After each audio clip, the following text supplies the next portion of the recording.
यहाँ के रिसोर्सेज पर पहला हक भारतीयों का है, इन लोगों का नहीं है। और इस तरह से ये देश की सुरक्षा के लिए एक बहुत बड़ा खतरा बनते हैं। और यहाँ इलीगल डॉक्यूमेंट्स बना के यहाँ की लड़कियों से शादी करके ये कल को यहाँ के परमानेंट रेजिडेंट बन गए। तो क्या सिस्टम है हमारा, करप्ट सिस्टम। किसी को भी पैसे देकर आप डॉक्यूमेंट्स बना लें, उन अफसरों के खिलाफ कार्रवाई होनी चाहिए, उनको डिसमिस करना चाहिए सर्विस। ये किस तरह से हो रहा है? तो मैं समझता हूँ ये बहुत बढ़िया एक्शन हुआ और इसको फर्दर आगे ले जाना। बांग्लादेशीज मेरे ख्याल करोड़ों में भारत में रहते हैं। इलीगल इमिग्रेंट्स को यहाँ उनका हक नहीं है रिसोर्सेज पर।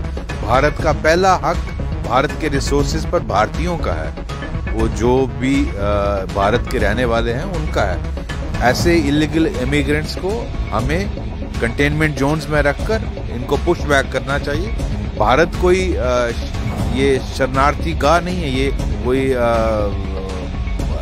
जगह नहीं है जहां जो चाहे अपना बोरिया बिस्तरा उठाकर चला है।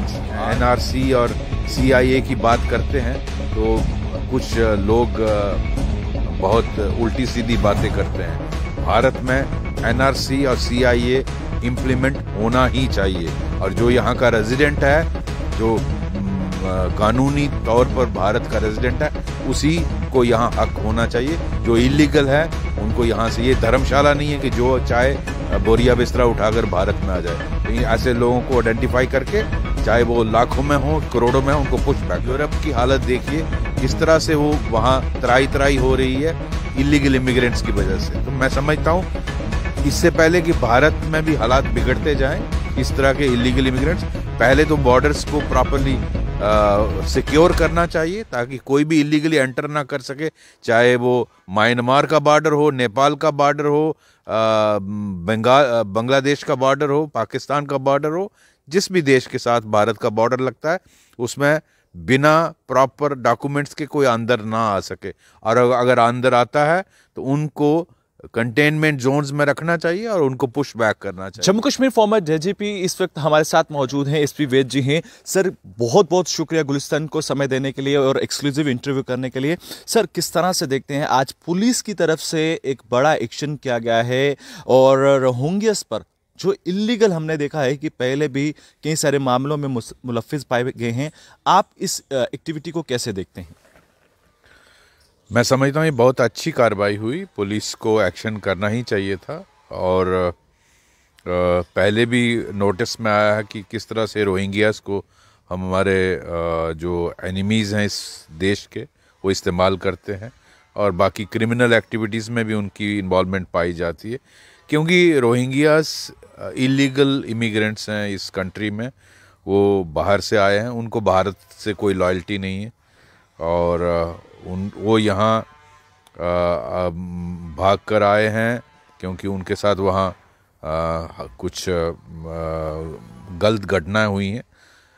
यूनाइटेड नेशंस के जो भारत सिग्नेटरी है उसके तहत उनको लेना बनता है जब तक वहाँ हालात बेहतर नहीं हो जाते। लेकिन मेरा ये मानना है कि इलीगल इमिग्रेंट्स को एक कंटेनमेंट एरिया में रखना चाहिए, एक एरिया जिसको एयर मार्क किया जाए, जिसको प्रॉपरली फेंस किया जाए, उनको जो रोटी पानी बिजली जो आपको सहूलियत मुहैया करानी है वो कराइए।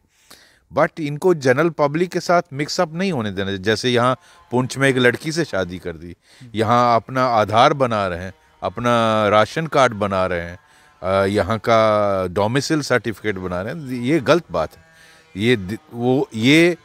वो यहाँ इंडियन सिटीजन नहीं है, वो यहाँ टेम्परेरी आए हैं। और भारत को जैसे ही म्यांमार में हालात बेहतर होते हैं इनको पुश बैक करना चाहिए।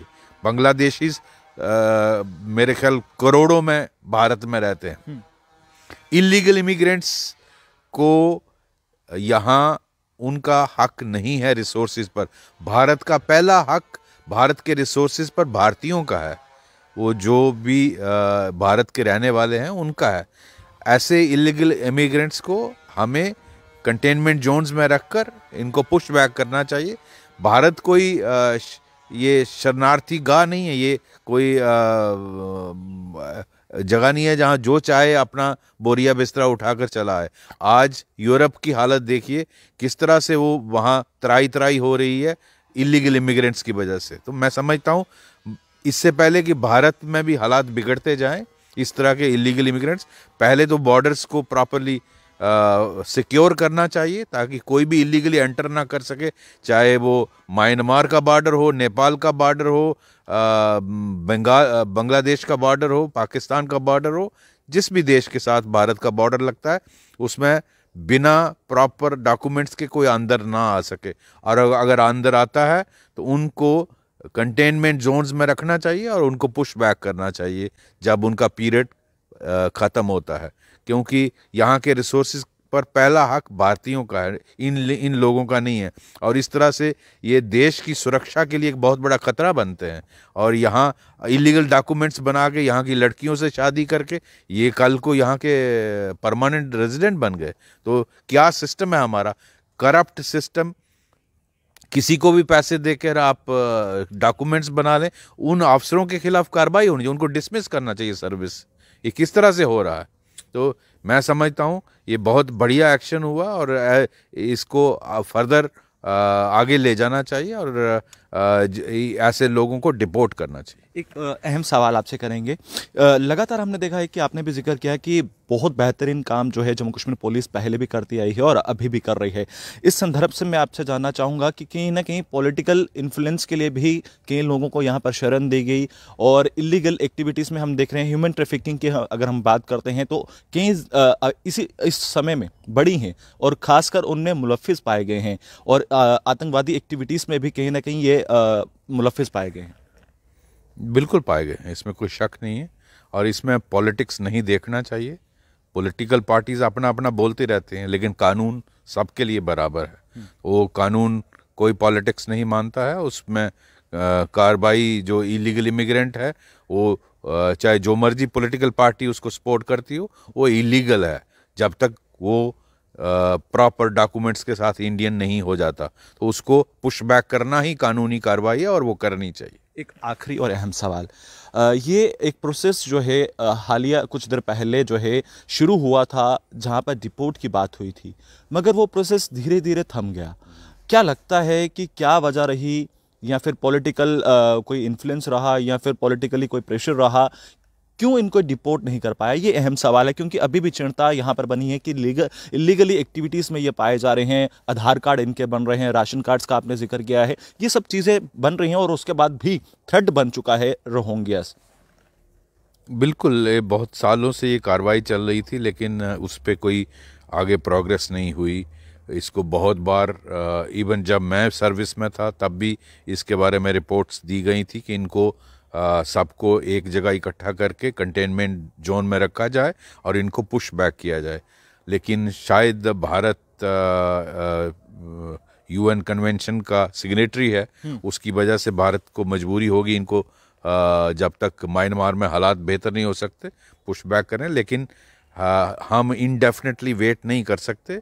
मैं समझता हूँ आज यूरोप की हालत इतनी बुरी है इलीगल इमिग्रेंट्स की वजह से कि यूरोप का नक्शा ही बदल रहा है। और इससे पहले कि भारत में भी वैसे हालात हो जाएं, इनको हमें आइडेंटिफाई करना है। इसीलिए जब एनआरसी और CIA की बात करते हैं तो कुछ लोग बहुत उल्टी सीधी बातें करते हैं। भारत में NRC और CIA इम्प्लीमेंट होना ही चाहिए और जो यहाँ का रेजिडेंट है, जो कानूनी तौर पर भारत का रेजिडेंट है, उसी को यहाँ हक होना चाहिए। जो इलीगल है उनको यहाँ से, ये धर्मशाला नहीं है कि जो चाहे बोरिया बिस्तरा उठाकर भारत में आ जाए। तो ऐसे लोगों को आइडेंटिफाई करके, चाहे वो लाखों में हो करोड़ों में हो, उनको पुश बैक करना चाहिए। बहुत बहुत शुक्रिया सर गुलिस्तान से एक्सक्लूसिव बातचीत करने के लिए। तो आपने देखा कि फॉर्मर DGP इस वक्त गुलिस्तान से एक्सक्लूसिव जो है वो बातचीत करने के लिए मौजूद है। उन्होंने कहा कि एक बेहतर स्टेप जो है वो जम्मू कश्मीर पुलिस द्वारा लिया गया है। वीडियो जर्नलिस्ट दीपक जी के साथ गुलिस्तान न्यूज़ से नमस्कार।